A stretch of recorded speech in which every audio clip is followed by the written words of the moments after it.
အားလုံးပဲမင်္ဂလာပါကျွန်တော်တို့အပိုင်း3ပေါ့နော်အပိုင်း3မှာတော့ကျွန်တော်တို့ဒီ column bin တွေဆွဲမယ်ပေါ့နော်ဆွဲမယ်ပုံဆွဲမယ်ဆိုတော့ဒီမှာ draw ဆိုတာလေးရှိတယ် draw တွေကိုဝင်မယ်ဝင်ပြီးတဲ့အချိန်မှာဒီ draw line object ဆိုတဲ့နေရာမှာဒီ draw line ဆိုတာရှိတယ်ဒါက bin line တွေဆွဲဖို့ပေါ့နော်ဒါလည်းbin line ကိုဆွဲတယ်အခုဒီကောင်ကျတော့ column ကိုဆွဲတယ်ပေါ့နော်ကျွန်တော်အခု column ဆွဲမှာဖြစ်တဲ့အတွက်ကြောင့်ဒါလေးကို click နေလိုက်မယ်နေတယ်တော့အခုဒီမှာဒါလေးပေါ်လာပါတော့ဒီပေါက်လေးပေါ်လာပေါ်ရဲမှာကျွန်တော်တို့ဒီမှာပြန်ပြီးတော့ဒါလေးကိုclick နေကြည့်လိုက်ပါတော့နေချိန်မှာဒီမှာကိုက bin ဆွဲမှာလား column ဆွဲမှာလားပါတော့ဒီမှာလိုက်ယူလို့ရတယ်အဲ့တော့ဒီထဲမှာကျွန်တော်တို့column ဆွဲမှာပေါ့နော်ကိုဆွဲခြင်းတဲ့ site ကိုဒီမှာယူလိုက်လို့ရတယ်ကိုကဒီ14နဲ့ဆွဲမယ်ဆိုရင်14ပတ်လဲပေါ့နော်12ဆိုရင်12ပတ်လဲပေါ့အဲ့တော့လေးဒီမှာလိုက်ပြီးဆွဲလို့ရတယ်โอเคနော်အဲ့တော့ကျွန်တော်အခုဆွဲမှာကဘယ်ကိုဆွဲမလဲဆိုတော့ကျွန်တော်အခုဒီမှာပေါ့နော်ဒီ line လေးပြတာဒါတွေကကျွန်တော်အခုလက်ရှိတာ ground floor ပေါ့နော်ဒီမှာကြည့်မယ်ဆိုရင်နာမည်ပြထားတယ် ground floor ဆိုပြီးတော့နော် ground floor ကနေကျွန်တော်ဆွဲလိုက်မယ်ဆွဲတော့ကျွန်တော်အခုဒီမှာ click နေလိုက်တယ်နေတော့အခုဒီမှာကျွန်တော်ဆွဲလိုက်တဲ့ column လေးကဒီမှာပေါ်တယ်ပေါ့နော်အခုဒီမှာကြာဒီဘက်က plan မှာဆိုရင်တော့ဒီ point လေးပြတယ်အဲ့လိုမျိုးပေါ့နော်အဲ့တော့ဒီတလွားနေဆွဲလိုက်တော့ဒါလေးပြတယ်အဲ့ဒါကိုကျွန်တော်ဒီမှာဒီ image လေးရှိတယ်ဒီ set option နဲ့ဝင်မယ်ဒီ view option နဲ့ဝင်ပြီးကျွန်တော်ဒီမှာ extraction ဆိုတာရှိတယ်ဒါလေးကို image ရှိပြီး okay ဆိုပြီးတော့နှိပ်ကြည့်ပါနော်နေပြီးဒီမှာ apply ဆိုပြီးတော့ဒီ apply to all window ဆိုရင်ဒီဘက် window ရဲ့ဒီဘက် window ရဲ့နှစ်ခုလုံးကိုဒီ setting လေးအလုပ်လုပ်တယ်လို့ပြောတာအဲ့ဆိုရင်နှစ်ခုလုံးနှိပ်လိုက်ပေါ့နော်နှိပ်ပြီးအခုဒီမှာနှိပ်ထားရတာဒါပေမဲ့ဒါလေးကဘာမှအပြောင်းလဲမရှိဘူးပေါ့နော်အဲ့ကြကျွန်တော်တို့ဒီဒါလေးကို click တစ်ချက်နှိပ်ပြီးဒါလေးကိုမောက်လေးကိုရှေ့တိုးနောက်ဆုတ်ပြီးလို့နည်းနည်း active ဖြစ်သွားပါတော့လို့လှုပ်ကြည့်လိုက်လို့ရှေ့တိုးနောက်ဆုတ်လှုပ်လိုက်မယ်ဆိုရင်ဒါလေးပေါ့နော်ဒါလေးကဒူးထုတ်ပြီးတဲ့ပုံစံလေးထွက်လာတယ်ပေါ့နော်အဲ့ဆိုရင်ကျွန်တော်ဒီမှာဒါကကျွန်တော်ဒီမှာပါထားရလဲဆိုတော့ဒီမှာ one story ဆိုပြီးထားရတယ်ဒီ one story ကျန်တော့ဒီနားလေးကိုပဲ column လေးဆွဲသွားတယ်အဲ့လိုကျွန်တော်ဒီကောင်ကိုဒီမှာ all ဆိုပြီးထားရမယ်ပေါ့နော်ထားရပြီးတော့ကျွန်တော်ဒီမှာ draw ရနေပြီးတော့ဒီမှာ column ပြန်ဆွဲမယ်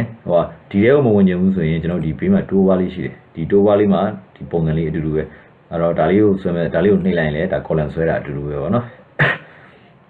အဲ့တော့ကျွန်တော်အခုဒီမှာ all story ဆိုပြီးတော့ထားရတယ် all story တော့ကျွန်တော်အခုထားဒီရှေ့ဆုံး point လေးကိုကျွန်တော်column ဆွဲလိုက်မယ်နှိပ်လိုက်တယ်ပေါ့နော်နှိပ်တော့အခုဒီမှာ column ကstory မှန်သမျှအကုန်လုံးသူဆွဲပြီးသားကြီးဖြစ်သွားတယ်ပေါ့နော်ဒါ all story လုံးလုံးတဲ့ပုံစံပေါ့နော်အဲ့တော့ဒါလေးကိုကျွန်တော်ဒူးပြန်ထုတ်ကြည့်မယ်ဆိုတော့အခုဒီမှာဒီမြှားလေးကိုပြန်ယူလိုက်မြည်ပြီးဒီဘက် 3D မှာရှေ့တိုးနောက်ဆုတ်လေးလိုမျိုးလေး active ဖြစ်အောင်ပေါ့နော်နည်းပြန်လှုပ်ပေးလိုက်လှုပ်လိုက်မယ်ဆိုရင်ဒါလေးမှာ column ကအကုန်လုံးဆွဲပြီးသားလေးထွက်လာရပါတော့အဲ့ဒါကိုကပေါ့နော်ဒီ column တိုင်းကိုဒီအဟုတ်ပေါ်ဒီ ice site သွားမယ်ဆိုရင်တော့ဒီ on နဲ့ဆွဲလိုက်တာအဆင်ပြေဒါပေမဲ့ကိုကတော်တိုင်းတလား column site တွေမတူဘူးပေါ့နော်အပြောင်းလဲနဲ့ဆိုမှဆိုရင်ဒီ story တခုကိုပဲဒီ short column ပေါ့နော်ဟိုဒါလေးဆိုရင်ဒါ short column ဒီ short column ကိုပဲကျွန်တော်တို့ဒီ sleeve ဆွဲမှာဆိုရင်တော့ကျွန်တော်တို့ဒီတလားအတွက်ဆိုရင်ကျွန်တော် one story နဲ့ပဲဆွဲအောင်ပေါ့နော် okay အဲ့တော့ကျွန်တော်အခုဒီဆွဲပြီးသားဒီ column လေးကိုကျွန်တော်ဒီမှာ selection ပေါ့နော်မှတ်မယ် white ပြီးတော့မှတ်လိုက်မယ်ဒါဆိုရင်ဒီ selection ပြတ်သွားပြီselection ဖြစ်ပြီဆိုရင်ကျွန်တော်ဒီမှာ edit ထဲမှာ delete ဆိုတာရှိတယ်ဆိုရင်ဒီ column ပြန်ပြတ်သွားတယ်ဒါကျွန်တော်ပြန်ဖြစ်ရှင်ပေါ့နော်အဲ့တော့ကျွန်တော်ဒီမှာ one story နဲ့ပဲဆွဲမယ် short column ပေါ့နော် short column ဆွဲမယ်အဲ့တော့ဒီ column ဆွဲတဲ့အားလေးကိုပြန်ရွေးမယ်ရွေးပြီးကျွန်တော်ဒီမှာ click လိုက်နေမယ်ဒီမှာ click နေမယ်ဒီမှာနေမယ်အဲ့တော့စလေ့ကျင့်တဲ့အချိန်မှာတော့ဒီ click တစ်ချက်ချင်းနှိပ်ပြီးလိုက်လေ့ကျင့်စီချင်ပါတယ်တကယ်လို့နောက်ကိုကကျွမ်းသွားရဲဆိုရင်ဒီ column ရှိတဲ့နေရာလေးကိုဒါမျိုး white လိုက်လို့ရတယ်ဒီလိုမျိုး white ကနေတခါတယ်ဒါ column ဆွဲပြီးသားတော့သူထွက်လာတယ်စဆွဲတဲ့လူတွေနေတော့ click ချက်ချင်မလိုက်နေပါတော့ဘာလို့လဲနည်းနည်းဒီ software နဲ့ပို့ပြီးတော့ရင်းနှီးသွားအောင်လို့ okay အဲ့ဆိုရင်ကျွန်တော်ဒီမှာမြားလေးကိုပြန်ရွေးမယ်ရွေးပြီးတော့ဒီ 3D view လေးကို shadow နောက်ဆုတ်လုပ်လိုက်ရင်ဒီမှာ column to short column လေးဆွဲပြီးသားလေးဖြစ်သွားပြီပါနော်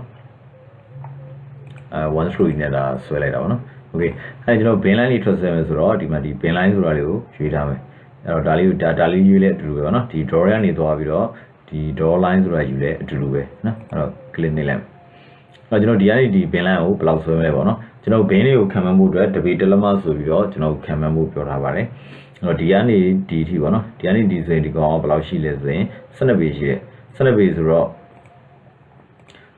12 ပေ12 ပေ span ပေါ့နော်12 ပေ span အတွက်ကို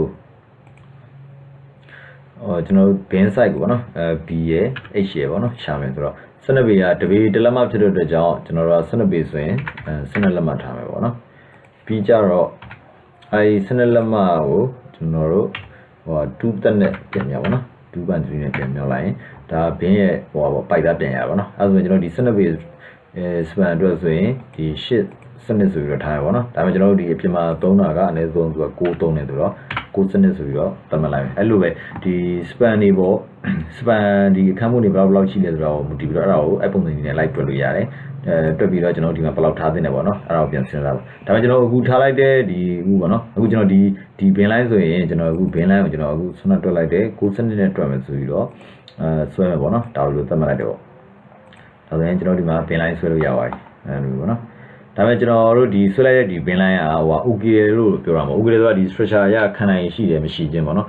်လောလောဆယ်အဲ့ဒါကိုလုံးဝကြီးအတိအကျကြီးပေါ့နော်သူခံနိုင်ရှိပါတယ်ဆိုပြီးတော့ကျွန်တော်ဆွဲတာမဟုတ်ဘူးဗ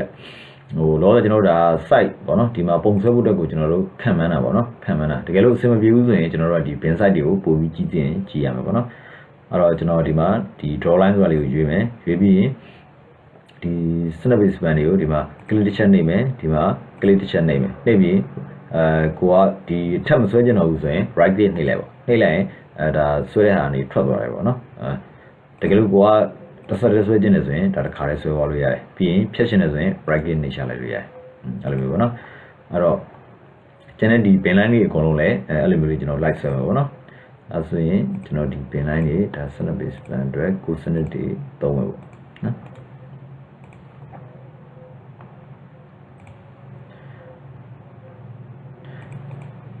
အဲ့တော့ဒီ15 base ဒီကောင်က15ဒီတိုင်းဒီက15ဒီတိုင်းဒီက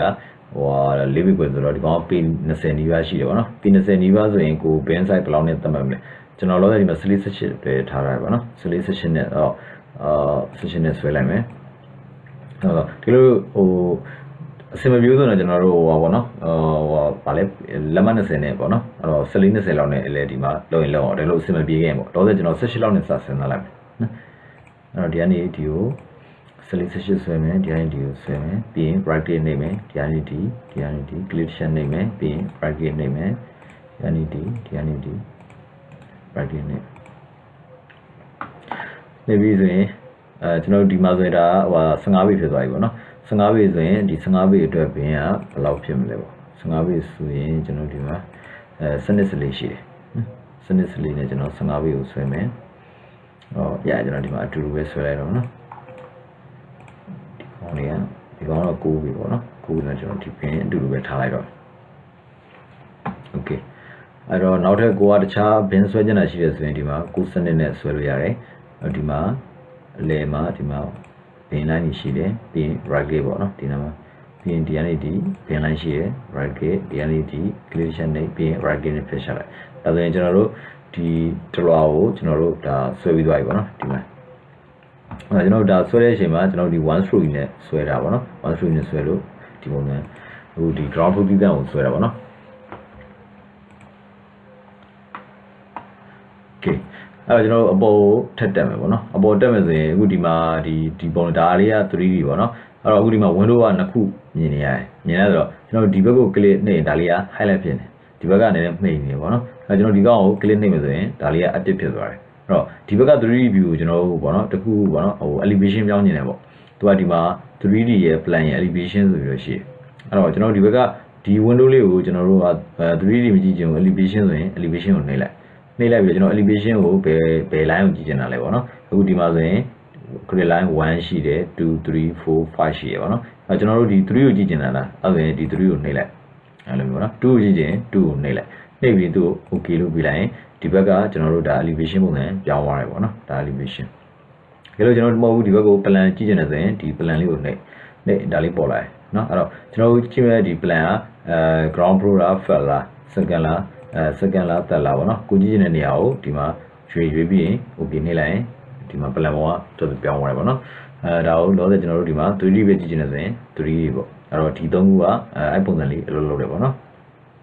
အဲ့တော့ကျွန်တော်တို့ဒီ plan ဘက်ကို click တစ်ချက်ပြန်နှိပ်လိုက်မယ်နှိပ်ပြီးတော့နှိပ်လိုက်တဲ့အချိန်ကျတော့အခုဒီမှာဖြစ်လဲဆိုတော့ဒီအပေါ်အောက်သွားတဲ့ဟာလေးရှိတယ်ပေါ့နော်အဲ့တော့ဒါကျွန်တော်တို့က ground floor သွားနေတယ်အပေါ်ထက်တက်မယ်ဆိုရင်ဒါ first floor ပေါ့နော်first floor ရောက်သွားပြီပေါ့နော် ပြီးရင်ဒါဆိုရင် second သက်ဒါဆိုရင် grouping ပေါ့နော်အောက်ပြန်ဆင်းခြင်းလည်းဒီမှာပြန်ဆင်းလို့ရတယ်ဒါလေးကဟို click အပေါ်ဆုံးရောက်သွားပြီ click ထပ်နေမယ်ဆိုရင်ဟိုအောက်ဆုံးပြန်သွားတာ page ပြန်သွားတာပေါ့နော်ပြီးရင်ဒီမှာအပေါ်ပြန်တက်မှာပေါ့နော်အဲ့တော့ကျွန်တော်ဒီနောက်ဒါဆွဲပြီးသွားပြီအဲ့တော့နောက်တစ်လာထပ်ဆွဲမယ်ဆိုတော့ကျွန်တော်ဒီမှာဆောက်ရမယ် column တွေဆွဲမယ်ပေါ့နော်အဲ့တော့ကျွန်တော်တို့ဒီအပေါ်မှာကျွန်တော် column site တွေအတူတူဆွဲမယ်ပေါ့နော် column site တွေအတူတူဆွဲမယ်ဆိုတာအခုဒီfirst flow ရဲ့second ရဲ့တက်ရဲ့ပေါ့နော်အဲ့မှာရှိတဲ့ဒီ column site တွေကိုကျွန်တော်ဘယ်လောက်ဆွဲမလဲဆိုရင်12လက်မပတ်လည် column တွေကျွန်တော်ဆွဲမယ်ဆိုတော့ဟိုတလွာချင်းစီပေါ့နော်3ခိုက်ကျွန်တော်ပြန်မဆွဲခြင်းပေါ့နော်3ခိုက်ပြန်မဆွဲခြင်းတော့ကျွန်တော်ဘာလုပ်မလဲဆိုရင် similar လုပ်ချင်တယ် similar လုပ်လိုက်ရင်သူကဒီမှာဒီအောက်မှာကြည့်မယ်ဆိုရင် one or similar ဆိုရှိတယ်ဒီ similar လေးကို click နေထားလိုက်မယ်ဆိုရင်သူကဒီအလွှာရဲ့ကိုကျွန်တော် similar ဆိုပြီးတော့ရှိတ်လိုက်မယ်ပေါ့နော်ရှိတ်မယ်ဆိုတော့ similar ဘယ်လိုရှိတ်မလဲပေါ့အဲဆိုရင်ဒီကျွန်တော်ဒီမှာ right click နှိပ်လိုက်မယ်ပြီးရင် edit story ဆိုတာရှိတယ်နှိပ်လိုက်ပေါ့နော်နှိပ်လိုက်ရင်ကျွန်တော်ဒီဘက်မှာ master ဒီဘက်မှာ similar ပေါ့နော်အဲ့လိုမျိုးရှိတယ်ကျွန်တော်အခုဒီမှာအကုန်လုံးကျွန်တော် no ပဲထားလိုက်မယ်ပေါ့နော်အခုထားပါဒီမှာလုံးဝဘာမှမရှိဘူးဆိုတဲ့ပုံစံမျိုးခဏထားလိုက်မယ်အစနေကျွန်တော်ပြန်ရှင်းပြပေးမယ်ဟုတ်အခုဒီဘက် master ပေါ့နော် master မှာကျွန်တော်ဒီ ground floor ကကျွန်တော်ဒီဆွဲပြီးသွားပြီပေါ့နော်အခုကျွန်တော် first floor ကနေစဆွဲမှာဆိုတော့ဒီ first floor ကိုကျွန်တော် yes ဆိုပေးထားလို့ရတယ်အဲ့လိုမျိုးအဲ့ first floor ကိုဟိုပုံစံ column site တွေအတူတူဆုံးမှာဖြစ်တဲ့အတွက်ကြောင့်ဒီ second မှာလည်းဒါပဲဆွဲမယ်တက်မှာလည်းဒါပဲဆွဲမယ်ပေါ့အဲ့တော့သူ့ကို similar ဆိုပြီးတော့ဒီ similar အောက်မှာသူ့ကိုဒါ3ခုချိန်တာအဲ့တော့ဒီ3ခုက similar ဖြစ်သွားတယ်ပေါ့နော်ပြီးရင်သူ့ကို okay ဆိုနှိပ်လိုက်မယ်နှိပ်တော့ကျွန်တော်တို့ဆိုတာ first second တက်ပေါ့နော်တနေရာမှာအဲ့အလွှာပေါ့နော်ဘယ်အလွှာမှာဖြစ်ဖြစ်ကျွန်တော်ဆွဲလိုက်မယ်ဆိုရင်သူကတစ်လောက်ဆွဲတဲ့3ခုလုံးဆွဲပြီးသားဖြစ်တယ်အဲ့တော့ကျွန်တော်ဒီမှာ column ပုံလေးရှိတယ်ဒီ column လေးကိုနှိပ်လိုက်မယ်ဒီအခုနှိပ်ပြီးကျွန်တော်အပေါ်မှာကျတော့ site ကိုနည်းနည်း short ဆွဲမယ်ဆိုရင်ဒီစနစ်ပဲလေပေါ့နော်ဆွဲမယ်ဆွဲပြီးရင်ကျွန်တော် point ရှာခဲ့တဲ့နေရာတွေကိုဒီမှာ လိုက်ဆွဲမယ်ပေါ့နော်လိုက်ဆွဲမယ်ဒီမှာ column ရှိမယ်ဒီမှာ column ဆွဲလိုက်မယ်ဆိုရင်ကျွန်တော်တို့ဒီဘက်မှာပြန်ကြည့်မယ်ဆိုတော့ဒီမှာကျွန်တော် similar လုပ်တဲ့အတွက်ကြောင့်ဒီ3လွှာပေါ့နော်ဟိုတစ်လွှာဆွဲတာနဲ့3ခုဆွဲပြီးသားဖြစ်သွားတယ်အဲကြောင့်ကျွန်တော်ဒါအတူတူဆွဲတာမလို့ပေါ့နော် okay အဲ့တော့ကျွန်တော်တစ်လက်စရဲနဲ့ဟိုအပေါ်တက်ပေါ့နော်အပေါ်တက်ကိုကျွန်တော်ထပ်ဆွဲလိုက်မယ်ထပ်ဆွဲမယ်ဆိုတော့ကျွန်တော်ဒီကောင်ကိုပဲဆွဲမလဲဆိုရင်ဒီ root bin ထိသွားပါနော်ဒီ root level ပေါ့နော် root level နေပြီးတော့ကျွန်တော်တို့ဒီမှာဆွဲမယ်ဆိုတော့သူ့ကိုကြတော့ကျွန်တော် column ဘယ်လောက်ထားမလဲဆိုရင်ဒီမှာ9လက်မပေါ့9လက်မဆိုရင် column 9လက်မကျွန်တော်ဒီအပေါ်ဆုံးမှာတော့ကျွန်တော်9လက်မပင်လေးပဲလိုက်ဆွဲလိုက်မယ် column ကိုအပေါ်ရောက်တော့ကျွန်တော်တို့ဒါ short တယ် sorry ဒီကောင်similar မရှိတာတော့ဘာမှတော့မဖြစ်ဘူးဒါပေမဲ့ဒီမှာကျွန်တော်တို့ဒီ story တစ်ခုပဲဆွဲတာဖြစ်တဲ့ကြောင့် one story ဆိုထားလိုက်မယ်ဒီမှာသူဒါလေးပေါ့နော်ဒီတလွှာကိုကျွန်တော်9လက်မနဲ့ဆွဲတယ်9လက်မပေါ့နော်ဟိုနောက်တိုင်းပြန်ကြည့်မယ်ဆိုရင်ဒါကျွန်တော်တို့ဒီမှာ column တွေ body ကောင်ထောင်ကြပြီပေါ့နော်အဲဆိုရင်ကျွန်တော်တို့ဆွမ်းအောက်ထက်ပေါ့နော်ဒီအောက်က3လွှာအတူတူဆွဲမယ်အဲ3လွှာကိုပြန်ဆွဲမှာဘာဆွဲမလို့ဘင်းဆွဲအောင်မလဲနော်ဘင်းဆွဲမှာဆိုတော့ကျွန်တော်တို့ဒီမှာ similar story ထားရမယ်ထားရပြီးတော့ဒီမှာdraw line ဆိုတာလေးရှိတယ်draw line လေးကနေပြီးတော့ကျွန်တော်တို့ဆွမ်းဘင်း side တွေပေါ့နော်အတူတူပဲဆွမ်းပုံစံတိုင်းလိုက်ဆွဲမယ်နော်ကိုစနစ်ဆိုရင်ဒီကောင်လေးကိုစနစ်ပေါ့နော်ဒါလေးကိုစနစ်ပြီး right click ပြဒီကနေဒီကောင်လေးကိုစနစ်ဒါလေးကိုစနစ် right click ပြဒီမှာဒါလီပေါ်ဝင်ပေါ့နော်ကောင်လေးဆွဲမယ်ဒီကောင်လေးဒီမှာ bin line လေးလည်းကျွန်တော်ဒီတစ်လောက်ဆွဲလိုက်တာ ਨੇ ဒီမှာဒီဘက်မှာပြန်ကြည့်မယ်ဆိုရင်3လဆွဲပြီးသားဖြစ်သွားပါတော့။ဘာလို့လဲဆိုတော့ဒီကောင်ကကျွန်တော်တို့ similar ချိန်ထားတဲ့အတွက်ကြောင့်အဲ့တော့ဒီမှာ bin ကကျွန်တော်နောက်ထပ် site ကြီးရပါတော့။ဒီမှာ18ဒီတော့ကဆွမ်းနာ bin site တွေပဲကျွန်တော်ဒီမှာပြန်ဆွဲမယ်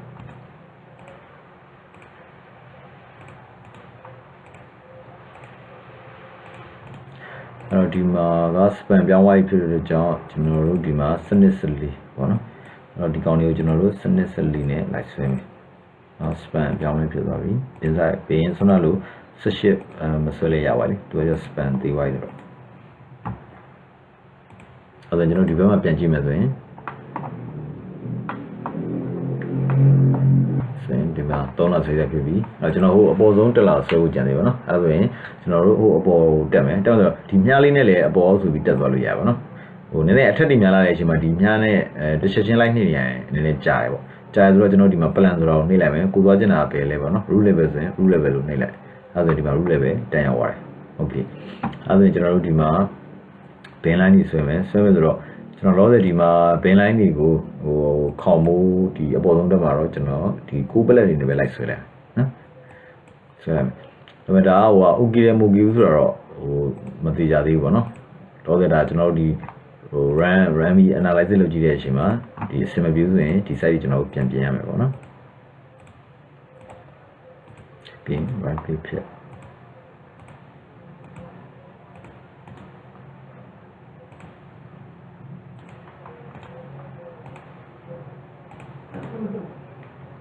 ဒီမှာကျွန်တော်အကုန်လုံးကိုပလက်နဲ့လိုက်ဆွဲမယ် right click နဲ့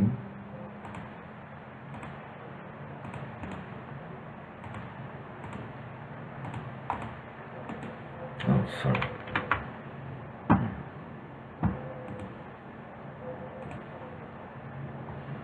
ဒါပေမဲ့ကျွန်တော် column တွေ bin တွေအကုန်လုံးဆွဲပြီးသွားပြီပေါ့နော်ဒါဆိုတော့ကျွန်တော်ဒီမှာတတိထားမှာဒီမှာချက်ကြည့်ပါနော်ကျွန်တော်အခုဒီပုံလေးမှာဆိုဟိုအောက်ဆုံးမှာဒီ bin line မပေါ့နော်ကျွန်တော်စဆွဲတာဒီအပေါ်ဒီ ground level နေဆွဲတယ်ပြီးမှ flat ပေါ့နော်အားလေးဆွဲတယ်ဆိုတော့ညဆွဲသွားပြီပေါ့နော်ပြီးတော့ကျွန်တော်ဒီ 3D view ကို creation နှိပ်လိုက်မယ်နှိပ်ပြီးရင်ဒီမှာ view ဆိုရှိတယ်ဒီမှာ create open gn ဆိုတာလေးရှိတယ်သူ့ကိုနှိပ်လိုက်မယ်ဆိုရင်ခဏဆောင်နော်ပြီးရင်ဒီမှာဒါလေးပေါ်လာပြီဆိုတော့ဒါဒီမှာဒီနေရာလေးမှာကျွန်တော်ဒီမှာလိုက်ပြီးကြည့်လို့ရတယ်ပေါ့နော်ဒီမှာကြည့်ရတယ်လည်းပိုရှင်းတယ်ပေါ့နော်ဟိုကြည့်ရတယ်လည်းပေါ်တယ်တချို့ဟာတွေကဒီမှာဝင်ပြီးပြန်စစ်မှပိုပြီးအဆင်ပြေတာရှိတယ်ပေါ့နော်Okay ဒါဆိုရင်အခုဒီပိုင်းကဒီလောက်ပါပဲကျွန်တော် column နဲ့ bin တွေကိုဆွဲရပါတော့ဒါလေးကိုတခြားလေးလေ့ကျင့်ပါဒီ click ချတာလေးတွေလေ့ကျင့်မရှိတဲ့အချိန်မှာပေါ့နော်ဟိုလွယ်လွယ်ပြီးဆွဲတတ်တဲ့အကျင့်လေးရှိတယ်ပေါ့နော်အဲဒါကြောင့်ဒါလေးကိုအရင်လေ့ကျင့်ပါအားလုံးပဲကျေးဇူးပါ